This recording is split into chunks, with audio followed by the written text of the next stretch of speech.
Doctor നേരത്തെ പറഞ്ഞ പോലെ തന്നെ ഈ റപ്ചർ ആയി കഴിഞ്ഞാൽ സർവൈവൽ റേറ്റ് വളരെ കുറവാണ് എന്ന് പറഞ്ഞു, ഒരു സഡൻ ഡെത്തിലേക്കൊക്കെ പോകുമെന്ന് പറഞ്ഞു.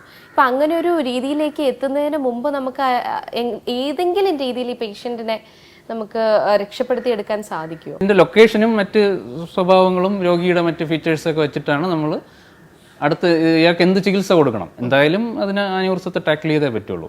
അപ്പോൾ എന്ത് ചികിത്സ കൊടുക്കണം എന്നൊക്കെ തീരുമാനിക്കുന്നത്. ഈ ചികിത്സ എന്ന് പറയുന്നത് പല രീതിയിലുണ്ട്. ഒന്ന്, ഈ അന്യൂറിസ ഒരു കുമിള പോലെയല്ലേ ഇരിക്കുന്നത്, അപ്പോൾ അതിൻ്റെ രക്തക്കുഴലിൽ നിന്ന് ആ കുമിളയിലേക്ക് ഉള്ള ഒരു നെക്ക് ഉണ്ടാവും, ഒരു സ്റ്റാർട്ടിങ് പോയിന്റ്. അപ്പോൾ അവിടെ ഒരു ക്ലിപ്പ് ഇട്ട് കൊടുക്കുക. അപ്പോൾ അന്യൂറിസത്തിലേക്ക് ഇതിൻ്റെ റിസ്ക് എന്ന് പറഞ്ഞാൽ ഒരിക്കൽ പൊട്ടിക്കഴിഞ്ഞാൽ വീണ്ടും പൊട്ടാനുള്ള സാധ്യത വളരെ വളരെ കൂടുതലാണ്. ഒരിക്കൽ കൂടെ പൊട്ടിക്കഴിഞ്ഞാൽ ചിലപ്പോൾ നമുക്ക് രോഗിയെ കിട്ടണമെന്നില്ല. അതുകൊണ്ടാണ് നമ്മൾ ഈ പൊട്ടാത്ത അന്യൂറിസം പോലും നമ്മൾ സർജറി ചെയ്ത് അല്ലെങ്കിൽ മറ്റെന്തെങ്കിലും രീതിയിൽ മാനേജ് ചെയ്യണം എന്ന് പറയുന്നത്. കാരണം പൊട്ടിക്കഴിഞ്ഞാൽ ചിലപ്പോൾ നമുക്ക് നമ്മുടെ കയ്യിൽ നിൽക്കണമെന്നില്ല. അപ്പോൾ ക്ലിപ്പ് ചെയ്യാം, ഈ പറഞ്ഞ ക്ലിപ്പ് ചെയ്യാം. അല്ലെങ്കിൽ കോയിലിംഗ് എന്ന് പറയുന്നത്, ക്ലിപ്പിംഗ് എന്ന് പറഞ്ഞാൽ തല തുറന്ന് അകത്ത് പോയി രക്തക്കുഴലിൽ നേരിട്ട് കണ്ട് ചെയ്യുന്നതാണ് ക്ലിപ്പിംഗ്. അത് കുറച്ച് മോർബിഡിറ്റി കൂടുതലുള്ള ഒരു സർജറിയാണ്. അത് ഒരുപാട് ടൈം എടുത്ത് ചെയ്യുന്നതാണ്.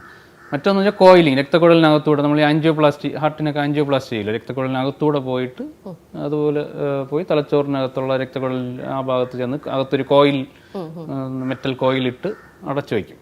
കുറേ നാൾ കഴിയുമ്പോൾ ഇത് താനെ അടഞ്ഞോളൂ, ഫൈബ്രോസ് വന്ന് അടയും. ഇത് രണ്ടുമാണ് മെയിൻലി നമ്മൾ ചെയ്യുന്നത്.